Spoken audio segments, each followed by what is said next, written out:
ಇನ್ನು ನನ್ನ ತಾಯಿ ಜಾನಕಿ ಅಗಲಿದ್ದಕ್ಕೆ ಅತ್ಯಂತ ನೋವಾಗಿದೆ. ಕೃಷ್ಣನ ವಿಗ್ರಹ ಕೈಯಲ್ಲಿ ಹಿಡಿದು ಪ್ರಾಣವನ್ನು ಬಿಟ್ಟಿದ್ದಾರೆ. ಜಾನಕಮ್ಮ ನಿಧನಕ್ಕೆ ನಟ ವಿನೋದ್ ರಾಜ್ ಈಗ ಕಂಬನಿಯನ್ನು ಹಾಕಿದ್ದಾರೆ. ಜಾನಕಿ ಅಮ್ಮನ ಜೊತೆ ಮತ್ತೆ ಹುಟ್ಟು ಬರಬೇಕು ಜಾನಕಮ್ಮ ಅನ್ನುವಂತಹ ಮಾತನ್ನು ಹೇಳಿದ್ದಾರೆ.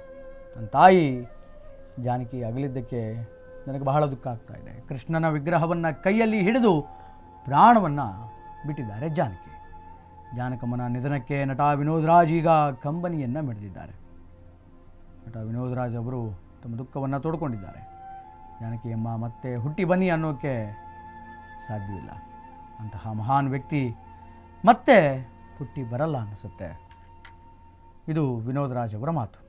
ಯಾವುದೇ ಭಾಷೆಯಲ್ಲಿ ಹಾಡಿದರೂ ತಪ್ಪು ಮಾಡ್ತಾ ಇರಲಿಲ್ಲ ಮಹಾತಾಯಿ. ಅಷ್ಟು ಅದ್ಭುತವಾಗಿ ಹಾಡನ್ನು ಹಾಡ್ತಾ ಇದ್ದರು. ನಮ್ಮಮ್ಮ ಅವರ ಕೈ ಹಿಡಿದುಕೊಂಡು ಮಾತಾಡ್ತಾ ಇದ್ರು. ಅಷ್ಟು ಆತ್ಮೀಯತೆ ಇತ್ತು. ಮಹಾನ್ ಗಾಯಕಿ, ನನ್ನ ತಾಯಿಯವರು ಮಹಾನ್ ನಾಯಕಿಯಾಗಿದ್ದರು. ಈ ಗಾಯಕಿನೂ ನಾಯಕಿನೂ ಭಾರಿ ಆತ್ಮೀಯರು ಜೀವನದಲ್ಲಿ. ಅದು ನಾವು ಹೇಳ್ಕೊಳಕ್ಕೆ ತೀರ್ದು ಅದೆಷ್ಟು ಸರಿ ನಮ್ಮ ಮನೆಗೆ ಬಂದಿದ್ದಾರೋ ಆ ಕಷ್ಟ ಸುಖಗಳು ಅಮ್ಮವ್ರ ಹತ್ರ ಮಾತಾಡ್ತಾರೆ, ನನಗೆ ಆಶೀರ್ವಾದ ಮಾಡೋರು, ಚೆನ್ನಾಗಿರ್ಬೇಕು, ಅಮ್ಮನ ಚೆನ್ನಾಗಿ ನೋಡ್ಕೋಬೇಕು ಅಂತೇಳಿ. ಹೆಚ್ಚು ಕಡಿಮೆ ಅದೇ ವಯಸ್ಸು, 1 ವರ್ಷ ಹಿಂದೆ ಮುಂದೆ ಹಾಗೇ ತೀರ್ಕೊಂಡ್ರು. ಪಾಪ ಅದನ್ನು ನೋಡಿದ್ರೆ ಭಾರಿ ನೋವಾಗತ್ತೆ ರೀ. ಕೃಷ್ಣನ ವಿಗ್ರಹನ ಇಟ್ಕೊಂಡು ದೇವರು ಇಲ್ಲ ಅಂತ ಎಷ್ಟು ಜನ ಹೇಳ್ತಾರೆ. ದೇವರು ಇಲ್ಲ ಅಂದಿದ್ರೆ ಹೇಗೆ ಭಗವಂತನ ಇಟ್ಕೊಂಡೇ ಅವ್ರ ಪ್ರಾಣನ ಬಿಟ್ಟಿದ್ದಾರೆ ಅಂತಂತ ಹೇಳಿದ್ರೆ, ಅಯ್ಯೋ ಭಗವಂತ, ಮತ್ತೆ ಹುಟ್ಟಿ ಬಾ ಅನ್ನುವಂಥದ್ದು ಸಾಧ್ಯನೇ ಇಲ್ಲ. ಆ ಥರ ಹುಟ್ಟಕ್ಕೂ ಆಗಲ್ಲ. ಆ ಥರ ಆ ಮುಖಚರ್ಯ ಇಟ್ಕೊಂಡು ಇನ್ನೊಬ್ಬರು ಬಂದರೂ ಕೂಡ ಕಂಠನೇ ಬರೋಕ್ಕಾಗಲ್ಲ ರೀ. ಸಾಧ್ಯನೇ ಇಲ್ಲ.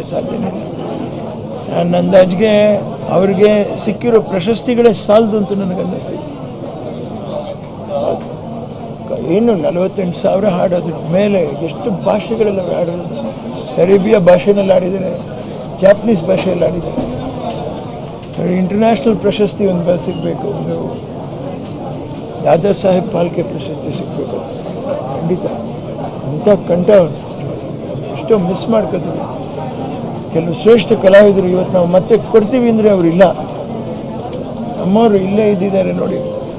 ನಮ್ಮ ಕರ್ನಾಟಕದಲ್ಲಿ ಅವರೆಲ್ಲೋ ಜನಿಸಿ ಕರ್ನಾಟಕದಲ್ಲಿ ಆತ್ಮೀಯತೆಯಿಂದ ನಮ್ಮ ಮೈಸೂರು ಮಹಾರಾಜರ ಊರಿನಲ್ಲಿ ಬಾಳಿ ಇಲ್ಲೇ ನಿಧನರಾದರು ಅನ್ನುವಂಥದ್ದು ಅದು ಹೆಮ್ಮೆ ಪಡಬೇಕಾದ್ದು ಅನ್ನೋದಕ್ಕಿಂತ ನಿಧನರಾಗಬಾರ್ದಾಗಿತ್ತು, ಇನ್ನೊಂದಷ್ಟು ಕಾಲ ಬದುಕಬೇಕಾಗಿತ್ತು.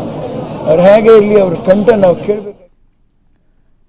ಇನ್ನು ಜಾನಕಮ್ಮ ಅವರ ಅಗಲಿಕೆಯ ಕುರಿತು ಮತ್ತಷ್ಟು ಗಣ್ಯರು ಮಾಧ್ಯಮದ ಮುಂದೆ ಮಾತನಾಡಿದ್ದಾರೆ. ಜಯಮಾಲಾ ಅವರು ಏನು ಹೇಳಿದ್ದಾರೆ ಅಂತ ಕೇಳ್ಕೊಂಬರೋಣ. ಜಯಮಾಲಾ ಅವರು, ತಾರಾ ಅವರು ಮಾತಾಡಿದ್ದಾರೆ. ಜಾನಕಮ್ಮನ್ನ ನಾನು 1975ನೇ ಇಸ್ವಿಯಿಂದ ಬಂದೆ. ರಾಜ್ಕುಮಾರ್ ಅವ್ರ ಜೊತೆ ನನ್ನ ಪ್ರಥಮ ಚಿತ್ರ ಪ್ರೇಮದ ಕಾಣಿಕೆಗೆ ನಾನು ಹೋಗಿದ್ದಾಗ ಈ ಹೊಸದಾಗಿ ಯಾವುದೇ ಗಾಯಕಿ ಹೊಸದಾಗಿ ಕಲಾವಿದೆ ಬಂದ್ರೆ ಜಾನಕಮ್ಮ ಅವರು ಹೊಸ ಕಲಾವಿದೆಯನ್ನ ಪರಿಚಯ ಮಾಡಿಕೊಡಿ ಅಂತ ಹೇಳೋರು. ಆಗೆಲ್ಲ ಲೈವ್ ಆರ್ಕೆಸ್ಟ್ರಾ ಇತ್ತು. ಆಗ ನಾವು ಅಲ್ಲಿ ಹೋಗಿ ಜಾನಕಮ್ಮ ಅವ್ರನ್ನ ನೋಡಿದಾಗ ನಮ್ಮ ವಾಯ್ಸನ್ನ ನೋಡಿ ಅವರ ಆ ವಾಯ್ಸಿನ ರೀತಿಯಲ್ಲಿ ಪ್ರತಿಯೊಬ್ಬ ಕಲಾವಿದೆಗೂ ಕೂಡ ಧ್ವನಿಯನ್ನ ನೀಡ್ತಾ ಇದ್ರು. ಅವರಲ್ಲಿ ಇರುವಷ್ಟು ವೈವಿಧ್ಯತೆ ನಾವು ಇನ್ಯಾರಲ್ಲೂ ಕಾಣಕ್ಕೆ ಸಾಧ್ಯವಿಲ್ಲ. ಅತ್ಯಂತ ಸರಳ. ಬಹುಶಃ ಭಾರತೀಯ ಚಿತ್ರರಂಗದಲ್ಲಿ ಇಷ್ಟು ದೊಡ್ಡ ರೆಕಾರ್ಡ್ ಮಾಡಿರ್ತಕ್ಕಂಥವ್ರು ಬಹಳ ವಿರಳ ಅಂತ ನಂಗನ್ಸುತ್ತೆ. ಕನಿಷ್ಠ 20 ಭಾಷೆಗಳಲ್ಲಿ 48,000 ಹಾಡು ಹೇಳೋದು ಅಂದ್ರೆ ಅಷ್ಟು ಸುಲಭದ ಮಾತಲ್ಲ. ಅಂತ ಶ್ರೇಷ್ಠ ಗಾನ ಕೋಗಿಲೆ ಇವತ್ತು ನಮ್ಮನ್ನೆಲ್ಲ ಬಿಟ್ಟು ಅಗಲಿದ್ದಾರೆ. ಜಾನಕಮ್ಮ ಅವರು, ಎಸ್ ಜಾನಕಿರವರು ಇಲ್ಲಿ ಮೈಸೂರಿನಲ್ಲಿ ಅವರು ನಮ್ಮನ್ನೆಲ್ಲ ಬಿಟ್ಟು ದೈಹಿಕವಾಗಿ ತೆರಳಿರೋದು ಒಂದು ಕನ್ನಡಿಗರಾಗಿ ಒಂದು ಕಡೆ ಸಂತೋಷ ಪಡಬೇಕೋ ದುಃಖ ಪಡಬೇಕೋ ಅರ್ಥ ಆಗ್ತಾ ಇಲ್ಲ. ಸಂತೋಷ ಏನಕ್ಕಪ್ಪ ಅಂತಂದ್ರೆ ಅಂಥ ದೊಡ್ಡ ಲೆಜೆಂಡ್ರಿ ಸಿಂಗರ್ ಅಂದರೆ ಎಷ್ಟೋ ಹೀರೋಯಿನ್ಗಳಿಗೆ ಹಾಡುಗಳಿಗೆ ಧ್ವನಿ ಆಗಿದ್ದಂಥ ಆ ಧ್ವನಿ ನಮ್ಮ ಕರ್ನಾಟಕದಲ್ಲಿ ಲೀನ ಆಗ್ತಿದೆ ಅನ್ನೋದಕ್ಕೆ ಸಂತೋಷ ಪಡಬೇಕಾ ಅಥವಾ ಅಂಥ ಒಬ್ಬ ತಾಯಿಯನ್ನು ಕಳ್ಕೊಂಡಿದ್ದ ದುಃಖ ನಾವು ಪಡಬೇಕಾ ಅರ್ಥ ಆಗ್ತಿಲ್ಲ. ಆದರೆ ಒಂದು ಮಾತ್ರ ಸತ್ಯ, ಜಾನಕಮ್ಮ ಇಲ್ಲದೇ ಇದ್ರೂ ಅವರ ಧ್ವನಿ ಯಾವಾಗಲೂ ಜೀವಂತವಾಗಿರುತ್ತೆ. ಅವರ ಹಾಡುಗಳು, ಅವರ ನುಡಿಗಳು, ಅವರು ಮಾಡ್ತಿದ್ದ ಕಾನ್ಸರ್ಟ್ಗಳು, ಅಂದರೆ ಪ್ರೋಗ್ರಾಮ್ಗಳೆಲ್ಲ ಮಾಡಬೇಕಾದ್ರೆ ಅವರು SPB ಅವ್ರ ಜೊತೆ ಆಗಲಿ, PB ಶ್ರೀನಿವಾಸ್ ಅವ್ರ ಜೊತೆ ಆಗಲಿ, ಅಥವಾ ಸುಶೀಲಮ್ಮ ಅವ್ರ ಜೊತೆಯಲ್ಲಾಗಲಿ, ವಾಣಿ ಜಯರಾಮ್ ಅವ್ರ ಜೊತೆಯಲ್ಲಾಗಲಿ ಅವ್ರ ಪ್ರೋಗ್ರಾಮ್ಗಳು ಕೊಟ್ಟಾಗ ಆ ಪ್ರೋಗ್ರಾಮಲ್ಲಿ ಅವ್ರು ನಡ್ಕೊಳ್ತಾ ಇದ್ದಿದ್ದ ರೀತಿ ಎಲ್ಲನೂ ನಮ್ಗೆ ಅನ್ನಿಸ್ತಾ ಇದ್ದಿದ್ದು ಏನಪ್ಪ ಅಂತಂದರೆ, ನಾವು ಎಷ್ಟು ಸೀರಿಯಸ್ಸಾಗಿ ಅವನ್ನ ನೋಡ್ತಿದ್ರು, ಅವ್ರು ಅಷ್ಟೇ ವಿಟ್ಟಿಯಾಗಿದ್ದರು, ಅಷ್ಟೇ ಖುಷಿಯಾಗಿ ಹಾಡ್ತಿದ್ರು, ಅಷ್ಟೇ ತಮಾಷೆಯಾಗಿದ್ದರು ಅನ್ನೋದು.